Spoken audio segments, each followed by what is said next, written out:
महाराष्ट्रात 5 वर्षात 36,000 पेक्षा अधिक कंपन्यांना टाळं, पण कंपन्या बंद झाल्याची कुठलीही माहिती नाही।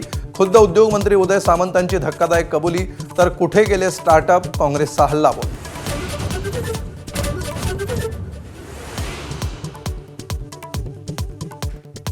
17 ऑगस्टच्या नोटिशीनंतर महिनाभरात मराठी न शिकल्यास 3 महिन्यांसाठी परवाना रद्द।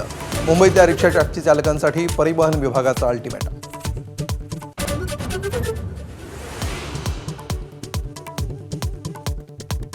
केंद्रीय गृहमंत्र्यांनी भाषण देण्याऐवजी राजीनामा द्यावा, राहुल गांधींची मागणी।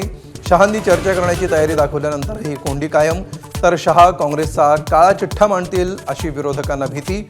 शिंदेंचा पलटवार।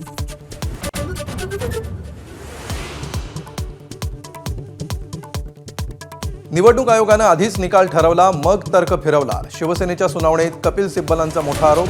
2018 मध्ये शिंदेंसमोरच सर्व बदल झाले, मग ते आक्षेप कसा घेऊ शकतात, सिब्बलांचा सवाल।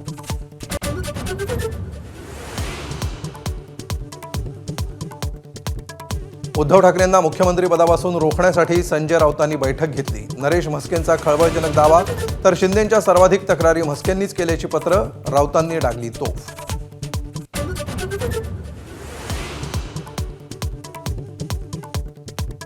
मुंबईत पुन्हा दुर्घटनेचे 7 बळी। घाटकोपरमध्ये डोंगराचा भाग कोसळल्यानं हाहाकार, युद्धपातळीवर बचाव कार्य सुरू।